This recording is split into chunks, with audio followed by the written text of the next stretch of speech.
Bonjour à tous, bienvenue sur Freeplay. Nous sommes avec un grand casteur, un très très grand casteur, et j'ai envie de dire un des meilleurs casteurs. Waouh. Dans le sens du poil. Évidemment, évidemment, mais c'est un peu la vérité. De Rocket Baguette, nous sommes avec Bashi. Salut Bashi. Salut, ça va? Ça va et toi? Bah super, merci de m'inviter. Eh ben merci d'avoir surtout répondu à notre invitation. Ravi de t'avoir avec nous, surtout que on a moins l'habitude de t'entendre à cette place. C'est vrai. Ouais. Je suis plutôt la tienne. Exactement. Donc, ça fait vraiment plaisir de t'avoir. On voulait absolument t'avoir, surtout que là, on savait que c'était le WC à la porte du monde, surtout auprès de Rocket Baguette, et on voulait absolument avoir un petit peu plus d'infos sur toi, parce que tu es historique chez Rocket Baguette, on le sait. Tu es un des meilleurs casteurs de Rocket Baguette. Tu travailles à Rocket Baguette depuis très longtemps. Mais on connaît un petit peu moins ta vie aussi de l'autre côté, j'ai envie de dire, de l'écran. Et c'est ce dont on voulait parler. Déjà, pour ceux qui ne te connaissent pas trop, si tu peux un peu résumer ce que tu fais, notamment à Rocket Baguette, mais Bien sûr. pas que. Je m'appelle Vachi, Léo, mon prénom. J'ai 30 ans. Je deviens vieux, ça fait quoi? Ça fait 8 ans que je casse ces Rocket Baguettes. Donc principalement, c'est du commentateur, du commentaire de match. Mais je fais aussi tout ce qui est un travail de création, d'écriture d'émissions, présentation d'émissions, quelques interviews de temps en temps, quelques gestions internes à Rocket Baguette, des tactiques, des discussions, des choses comme ça. Et voilà. Et c'est d'abord qu'on travaille, j'ai envie de dire, c'est d'être chez Rocket Baguette. Ouais, exactement. Tu gagnes ta vie avec ça. Je gagne ma vie avec ça un peu. Ok, à peu près. Ouais. Est-ce que, déjà, tu as fait des études? Alors, oui, mais j'ai arrêté très vite. Pour finalement rester dans l'histoire? Ouais, même pas. De base, j'y étais bas, mais ouais, j'ai commencé des études que j'ai arrêté pour travailler à la poste. J'ai été facteur. Ok. Sympa. Ouais, c'était cool. Et finalement, ben, au fur et à mesure, de fil en aiguille, tu arrives à commander des matchs. Ouais. Et c'est là où Boyan te voit, je crois. Ah, même pas. Non. Alors, comment ça s'est fait? Je traîne sur le stream de K-Dot. Ok. Voilà, en tant que joueur de Rocket League, dans ces années-là, tout le monde traîne sur le stream de K-Dot. Pour suivre les matchs, quelqu'un, de ski, ça va pas par la grande, me dit, alors, rejoins le Discord de Rocket Packet, tu vas voir, on s'amuse bien, on aime tous Rocket League, on parle en français. Super. J'arrive, puis je pars, je m'investis petit à petit, et je commence à m'inquiéter ces jetons, modérateur, admin, des choses comme ça. Et un jour, Boyan me dit, ouais, j'ai besoin de toi pour une BGW, faut que l'admin sur place, en fait, tu fasses l'Ops. Je passe l'Ops. D'ailleurs, petite anecdote, je me suis coupé en faisant l'Ops pendant la BGW. On n'en parlera pas trop. En même temps, il y avait un tournoi qui s'appelait les GFIT Series, je crois déjà à l'époque, où Boyan me dit, tiens, je suis tout seul pour caster, viens. On m'a trop laissé de choix, en fait. Donc, je suis venu. Et voilà comment ça a commencé. Incroyable. Et bah, finalement, donc tu tombes dans le cast un peu par hasard. Ouais. Ça te plaît. Oui. Qui est bon. Finalement. Pas au début, mais on fait avec. Ouais, on a tous commencé quelque part. C'est ça. Le même quand j'ai commencé, c'était catastrophique. Mais au final, ça te plaît bien, ça c'est sûr. Tu continues de fil en aiguille et au final, tu deviens l'une des grandes figures de Rocket Baguette. Bah, en fait, je suis la troisième dette de Rocket Baguette dans l'ordre chronologique. Il y a Spin Ryan qui fondait presque au début. Et j'ai rejoint en même temps que Zinziki, ça fait le Copico Caster. C'est un très bon ami à moi. Les gens passent d'ailleurs. Moi, je suis resté édité parti. Et donc finalement, tu castes et tu arrives à bien mener finalement ton travail jusqu'à en fait devenir host. Ça arrive, ouais, de finir host aussi. C'est pas forcément le rôle que je préfère. Mais j'aime bien aussi animer des émissions. C'est dur de temps en temps. Par exemple, à l'EWC, on a Céline qui fait un travail qui est furieux. Il y a trop de trucs à redire et tout. Elle est vraiment trop forte. J'aurais du mal à faire exactement ce qu'elle fait. Mais quand c'est que Rocket League, ça va, je m'en sors. Non, c'est bon, ça passe. Mais ouais, donc tu présentes des émissions chaque semaine. C'est important de le dire quand même. Hein. Tu es le meneur de cette émission-là. Ouais. Je l'écris et je la feuille. En plus, donc voilà, c'est aussi important. En parlant de contenu de RB, tu fais beaucoup de contenu avec RB. Ouais. Et notamment, on peut pas passer à côté des vidéos que vous faites, notamment des vidéos d'annonces. Oui. Un peu Bien sûr. on va pas se mentir. Et c'est des vidéos qui, pour moi, sont tellement fun. Eh ben, je voulais avoir un petit peu savoir comment ça se passe quand on fait ce genre de vidéo. Enfin, ça dépend lesquels. En fait, souvent, nous, on veut faire un truc, mais on n'a pas d'idée de base, tu vois. Et du coup, tout le monde balance des trucs à droite, à gauche. Je pense qu'une des nos plus réussies, c'est Düsseldorf. On fait une moitié allemand, des choses comme ça. Là, c'est Lutti qui a fait toutes les idées, qui a lancé tout le truc et tout. Mais en fait, vu qu'on n'a pas de rôle fixe chez Rocket Baguette, bah, ça se partage. Celui qui a la bonne idée, on va, on suit, et puis on fait ça. Incroyable. Et du coup, ça s'arrange comment? Vous tous les tests que vous avez quelqu'un pour filmer? Est-ce que Bah, alors, ça dépend des moments. Des fois, on a des cadreurs, l'époque, ops, producer, cadreur, photographe, il fait quelque chose. Je suis. Donc, des fois, c'est les mots qui cadrent. Des fois, c'est juste nous qui voilà, avec les moyens, tu pars. et j'ai envie de dire, c'est des vidéos qui marchent très bien parce que même les partenaires sont clients de ça. On l'a vu avec à Paris notamment avec le Michelin. Cette vidéo qui passait à chaque fois en cut stream, c'est magnifique. Pour le coup, Michelin, bien plus de moyens, puisque c'est Michelin qui paye les équipes, donc qui ramène des cadreurs, des ingé sons, voilà. Ça n'a rien à voir en termes de production, tu vois, et ça se sent un petit peu. Sur le vent général, donc ouais, beaucoup de professionnels qui étaient très très forts, et très agréable de travailler. Et au final, ben là, pour le coup, c'est un peu le même format parce que c'est des vidéos où vraiment c'est du punch, t'as aussi beaucoup de fans. Et notamment moi, l'image qui me reste de cette vidéo avec Michelin, c'est Razor qui joue qui joue devant son PC portable comme ça sur sa table de cuisine, il est comme ça. Allez, Bien sûr. je trouve ça très marrant.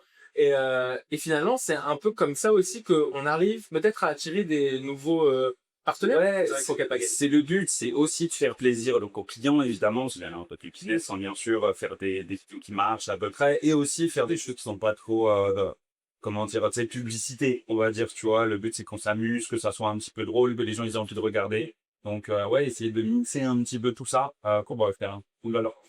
Et finalement, après, il y a au-delà des partenaires, il y a aussi le match, toi, le Rocket Baguette. Ouais. Comment est-ce que tu as participé un peu à ça? Ouais, alors le merch, c'est quasiment entièrement Palladium, qui est notre graphiste, qui fait aussi tout ce qui est recartable sur Rocket Baguette, c'est Palladium, grosso modo, qui est une pierre importante à l'édifice Rocket Baguette. Et sur certains produits, moi, il y a des trucs que j'aime bien, mais on vient de sortir un Wonder sur la compte qui est, donc on avait déjà sorti au noir et blanc et couleur de la France. Ouais. Et moi, surtout l'air rouge pétant, donc on a discuté avec Palladium, on vient de le sortir, là, vraiment, il y a 3 jours, je crois, des choses comme ça. Ok. Et là, pour le coup, j'ai beaucoup participé. Forcément. Donc, ça veut dire quand même, toi, tu viens à être couteau suisse. Ouais. De toute façon, on bosse tous un peu main dans la main. On essaie tous de donner notre avis tout le temps sur. Et finalement, quand tu viens chez RB, est-ce que tu t'attendais surtout à faire autant de choses et à finalement développer autant de fréquences? Parce que ça reste la fréquence. Clairement pas. Clairement pas. De base, moi, j'y vais un petit peu à la bonne franquette. Tu vois, j'aime bien, donc je reste, je continue, puis je vois où ça m'emmène. Et ouais, au fur et à mesure, on apprend à faire les choses, on apprend à travailler avec des gens, des professionnels, sérieux, cadrés, tu vois. Ouais, on apprend des compétences clairement sur le tas. Est-ce que je me disais que j'allais apprendre tout ça? Clairement pas. Mais clairement pas. Je pensais même pas tenir plus de soi, quoi. Ah ouais, d'accord. Ouais, au début, je faisais ça comme ça. Ok, ça, il n'y avait pas de projet défini, on va dire, dans ma tête. Ok, et finalement, là, par exemple, si tu n'avais pas fait Castor sur Rocket Baguette, tu aurais fait quoi? J'aurais travaillé, je pense. L'être plus vite. Voilà, ok, c'est pas, mais je serais pas doué sur ça. Je serais un sécateur, parce que j'aime beaucoup ça, j'aime beaucoup la compétition. Mais à mon avis, si ce serait pas Rocket League, je serais plus vite. Ça, donc ça veut dire que ça reste quand même très très important. Côté un peu perso, j'ai envie de te dire, c'est ce que j'ai posé la même question à Ima. Comment est-ce que tu arrives à gérer de ce côté perso et pro? Parce que finalement, faut être un peu dispo tout le temps, j'ai l'impression. Ouais, t'es dispo tout le temps, bah t'en as pas beaucoup. T'as pas beaucoup de vie perso, j'ai des amis qui sont compréhensifs, donc ça va. J'essaye aussi de prendre du temps pour eux. Des fois, tu dis à Rocket Baguette, là c'est non, je dois prendre un week-end pour moi. Et vu qu'on est assez nombreux, qu'on a tous nos disponibilités, on est toujours prêt à faire un effort pour que l'autre puisse faire face Q2. Donc, on s'en sort au terme de planning achat. Et comment est-ce que si demain, par exemple, voilà, parce que là, il y a un event à Paris, je pas mal de c'est plus facile, hein, on va pas se mentir. Mais si demain, tu pars au World, par exemple, comment, par exemple, ta famille, elle va le prendre, parce que tu as déjà fait Dallas, mais ouais, comment ça se passe, en fait? je dirais pas qu'ils s'en foutent. Non, mais ils me laissent faire mon truc, tu vois, ils sont pas inquiets, ils me confiance. Moi, je leur ramène des petits cadeaux, ils sont contents. Et puis voilà, j'ai une petite tradition de ramener une peluche ou tous mes voyages à ma maman. J'ai une chaise remplie de peluches, du coup. Donc, non, on peut ouais, c'est un petit peu cool. Bah, surtout ma mère qui me suit sur Rocket Baguette, elle regarde et voilà. Après, le reste de ma famille, ils sont un peu décachés, tout ça, ils sont pas dans le bon mois, mais c'est un peu ça. Est-ce que ça t'a donné des idées? Parce que finalement, être un commentateur en e-sport, bon, on le sait pas beaucoup, mais c'est être un journaliste. Parce que il y a le travail de préparation des matchs, il y a le travail de connaissance, même si tu es passionné et que tu te suis tous les jours, mais il y a ce travail de connaissance-là, et le travail de faire en fait, de commenter, c'est pas donné, hein. De commenter, ou bien. Ouais, je pense que ça apprend. À moins que vous ayez des problèmes d'élocution, bah, Ouais. ça peut être un vrai frein. Mais sinon, je pense quasiment tout le monde peut le faire. À sa façon, bien sûr, comme une spécificité.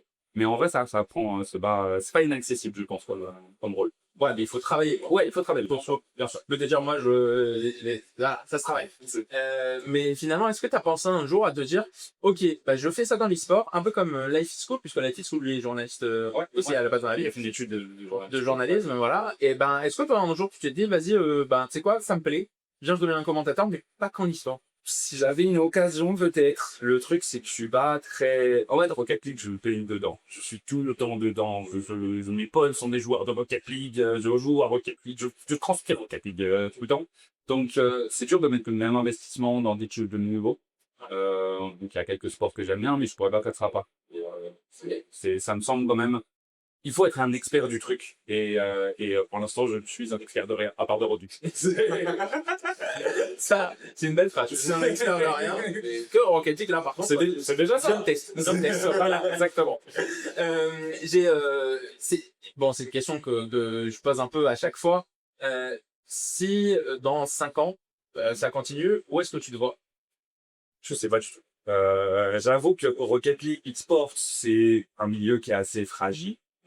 Voilà, j'ai jamais de en sécurité, je sais jamais trop ce qui va se passer. Bon, je vais pas rentrer dans les détails parce que c'est des choses un peu privées, mais je savais que Rocket Baguette, chaque année, c'est la galère. Chaque année, on est à tout droit de mourir. Je dis, on se bat à chaque fois, à chaque intersaison, pour avoir notre qualifié, pour avoir les droits, c'est fatigant, à force, hein, quand même.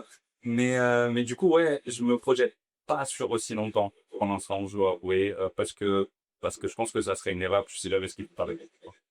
Donc finalement, chaque année de plus, et tu Ouais, c'est une année bonus, tu vois, tant que je kiffe, je continue, et puis voilà. Rocket Baguette, on croit que Rocket Baguette de loin est un peu pas intouchable, mais presque parce que c'est le diffuseur français de Rocket League en France. Aujourd'hui, l'international vous reconnaît. Ils savent qui vous êtes, ils savent votre expertise, ils savent vos compétences. Et finalement, Rocket Baguette est pas si sûr de pouvoir continuer à chaque fois chaque année. Le truc, c'est qu'il y a des acteurs qui seront plus beaux que nous, qui doivent poser des difficultés. Heureusement, on a des gens qui nous soutiennent. On peut penser à Johnny Boy, qui est super connu, qui est vraiment un vrai soutien de Rocket Baguette. On peut penser au Sport, qui s'appelle Kiff, je sais pas, me rappelle son nom, c'est son prénom.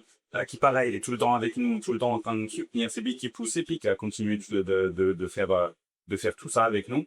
Donc on a des soutiens, on a des gens qui connaissent notre travail, notre investissement, qui du coup le récompensent, heureusement, parce que sinon ça serait plus. Si tu avais un mot à dire aux gens qui te regardent et qui veulent te soutenir, qui te suivent sur les réseaux, qu'est-ce que tu leur dis? On va continuer de regarder Rocket Baguette. Moi, de toute façon, mes réseaux personnels, j'avoue que ça m'intéresse pas trop. Je fais un métier qui est centré autour des réseaux sociaux et j'aime pas ça. C'est fou. C'est un peu fourbe, effectivement. Je tweet très peu, je poste très peu, c'est pas trop mon délire. Mais par contre, je le fais à travers Rocket Baguette quand j'ai mes émissions. Donc, regardez notre contenu, n'hésitez pas à faire petit commentaire, petit like, petit partage. Ça fait toujours plaisir. Et puis soyez présents aux events, venez nous voir, venez nous rencontrer. C'est aussi pour ça que kiffe faire ça. C'est de rencontrer des gens et de pouvoir discuter avec eux. Ouais, donc, pardon, mais déjà, si voilà, le content créateur, c'est pas pourquoi. Non, j'en bats. J'ai essayé de stream, j'y arrive pas. En fait, je prends pas de plaisir à me forcer à le faire. Et il faut se forcer à le faire pour temps, pas tous les jours. Ah bon, oui. Je suis beaucoup de respect pour les gens qui le font parce qu'en vrai c'est dur qu'on dirait pas, mais en vrai c'est dur de tenir le rythme tout le temps. Et ouais non, je trouve moi c'est pas pour moi, j'y arrive pas. Bon, ben, en tout cas, on te retrouve sur Rocket Baguette. Bien sûr. Pour tes émissions, pour tes casts. Et d'ailleurs, on va te laisser parce que évidemment, il y a encore du cast à faire. Et oui, il y a encore du cast à faire. Mais en tout cas, merci beaucoup d'avoir pris tout ce temps. Bah, merci à vous. Et puis, on te retrouve donc sur Rocket Baguette et j'espère qu'on te retrouvera bien sûr sur Triplé. Pourquoi pas, projection. Avec plaisir. Mais merci en tout cas d'avoir accepté cette impression. Et pour vous, on se retrouve bientôt sur Frigley, sur YouTube évidemment, sur LinkedIn et sur Instagram pour nos réseaux sociaux, mais également sur Twitter. N'hésitez pas à aller suivre Rocket Baguette et à aller suivre Baji quand même sur les réseaux parce que Et allez suivre Friplay. c'est gentil pour évidemment le soutenir. Et puis on se revoit bientôt pour une prochaine interview. Salut!